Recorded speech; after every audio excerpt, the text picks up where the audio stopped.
Welcome to the channel. Please consider subscribing. I produce videos daily covering a wide variety of cloud topics with focus on networking.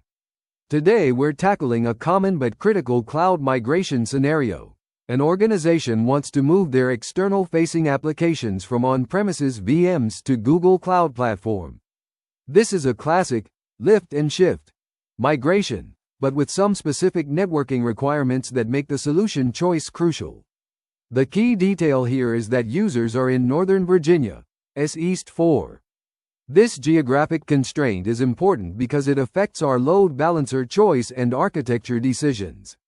We need to ensure low latency for these users while meeting all the technical requirements. What makes this challenging is the combination of requirements. We need high availability, source IP preservation, and SSL termination. Not all load balancing solutions can satisfy all three requirements simultaneously. Let me walk you through each requirement and then analyze why only one of the four options actually works. Breaking down the requirements. Let's carefully examine each requirement because understanding these is key to selecting the right solution. First, applications will be deployed to private GCP instances.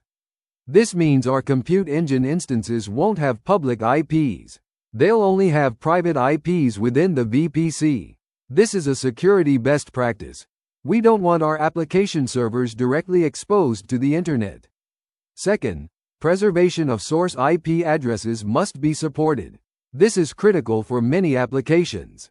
They need to know the real IP address of the client for security logging, geographic restrictions, or compliance requirements. Some load balancers modify or hide the source IP, which would break these applications. Third, SSL will be decrypted by the backend service.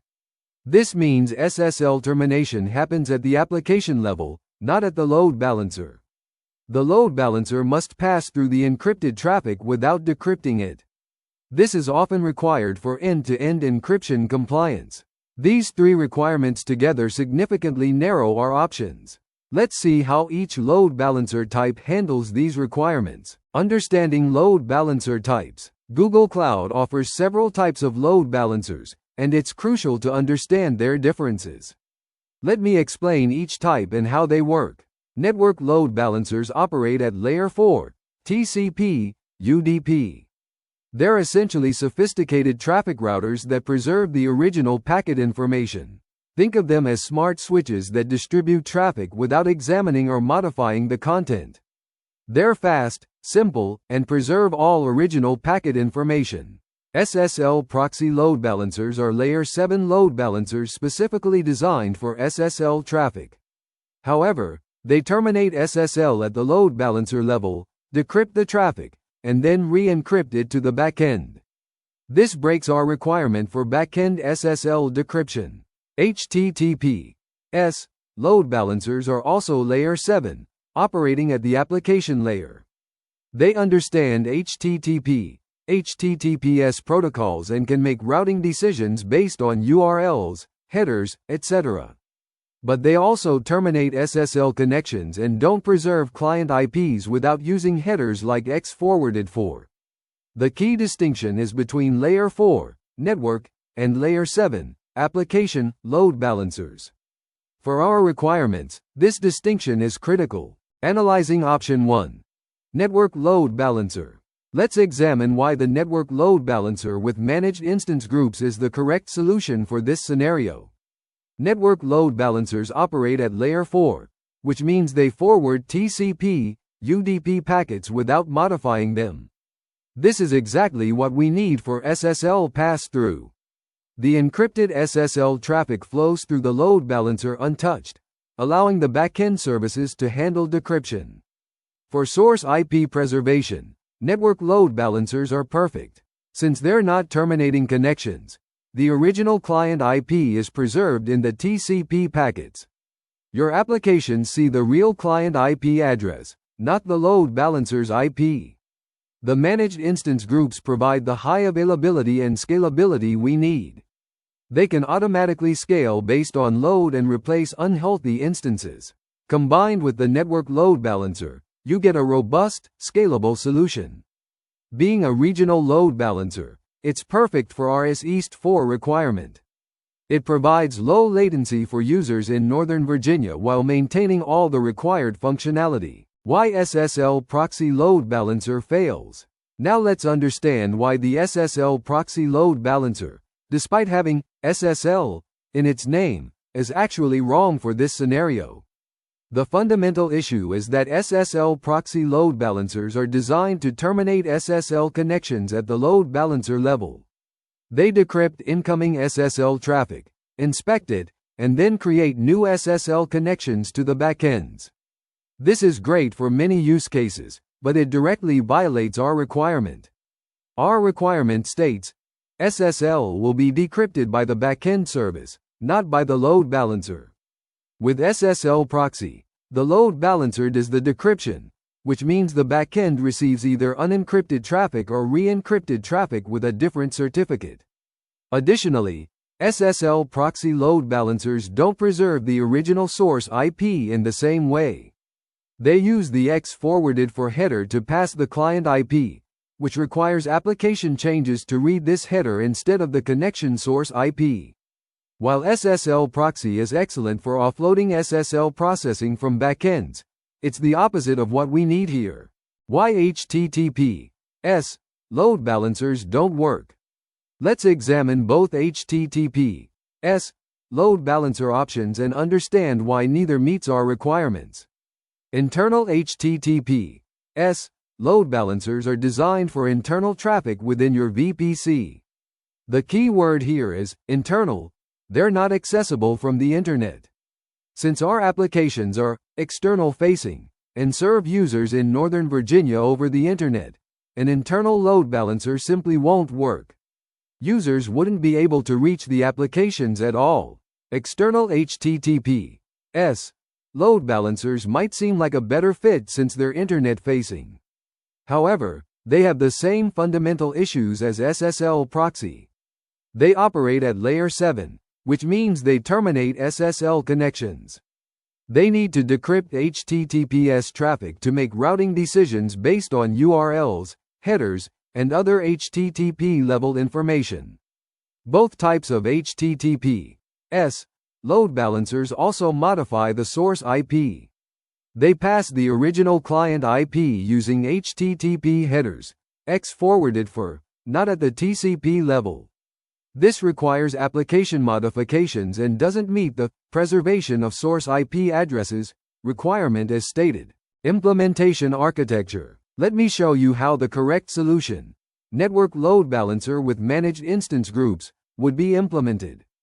First, you'd create a VPC in East 4 with private subnets for your GCE instances. The instances have only private IPs, improving security. You'd create an instance template that includes your application configuration and SSL certificates for backend decryption. Next, you'd create a managed instance group using this template. Configure autoscaling policies based on CPU, requests per second, or custom metrics. Set up health checks to ensure only healthy instances receive traffic. The network load balancer gets a regional external IP address that your DNS points to. Configure it with a backend service pointing to your managed instance group. The load balancer forwards all TCP traffic on your specified ports, like 443 for HTTPS, directly to the instances. When a user connects, their SSL handshake goes through the load balancer unchanged. The backend instance receives the encrypted traffic and the original source IP. It handles SSL decryption using its configured certificates and processes the request. Source IP preservation deep dive. Source IP preservation is often misunderstood, so let me explain exactly how it works with different load balancer types and why it matters. With network load balancers, preservation happens at the network level. When a packet arrives at the load balancer, it's forwarded to a backend instance with the original source and destination IPs intact. Your application sees the real client IP when it accepts the connection. No special handling required. With Layer 7 load balancers, HTTP/S, and SSL proxy, The load balancer terminates the client connection and creates a new connection to the backend.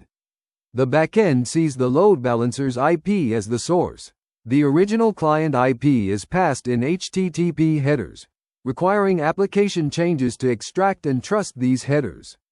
Why does this matter? Many applications use source IPs for security decisions, rate limiting, geographic restrictions, and audit logging. Changing how they obtain this information requires code modifications, testing, and potential security reviews. With Network Load Balancer, existing applications work without modification. This is particularly important in migration scenarios where you want to minimize application changes. Common misconceptions. Let me address some common misconceptions that lead people to choose the wrong load balancer for this scenario. First, SSL proxy must be better for SSL traffic. This is logical but wrong. SSL proxy is better when you want the load balancer to handle SSL, not when you want the backend to handle it. The name describes what it does, proxy SSL connections, not what traffic it handles. Second, HTTPS load balancers are more modern and feature-rich, so they must be better. While they offer advanced features like URL-based routing and CDN integration, these features require terminating SSL at the load balancer. Sometimes, simpler is better. Third, external HTTPS with different regions provides better geographic distribution.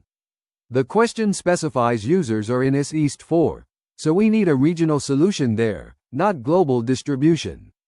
Global load balancing would add latency without benefit. Understanding that requirements drive architecture choices, not feature richness, is crucial for making the right decision. Summary and best practices. Let's wrap up with why Network Load Balancer is definitively the correct answer and some best practices for implementation. Network Load Balancer satisfies all three requirements perfectly. It works with private GCE instances, preserves source IPs at the network level, and passes SSL traffic through for backend decryption. It's the only option among the four that meets all requirements without compromise. When implementing, follow these best practices. Use managed instance groups for automatic scaling and healing. Configure comprehensive health checks that verify both instance health and application functionality. Implement connection draining to gracefully handle instance terminations. For security, even though instances are private, implement proper firewall rules. Use CloudArmor for DDoS protection at the load balancer level. Monitor traffic patterns and set up alerting for anomalies. Remember, the best solution isn't always the most feature-rich. It's the one that meets your specific requirements most effectively. In this case, the network load balancer's simplicity is its strength, providing exactly what's needed without unnecessary complexity. Thank you for your attention. Please subscribe to the channel. I would greatly appreciate it. Thank you.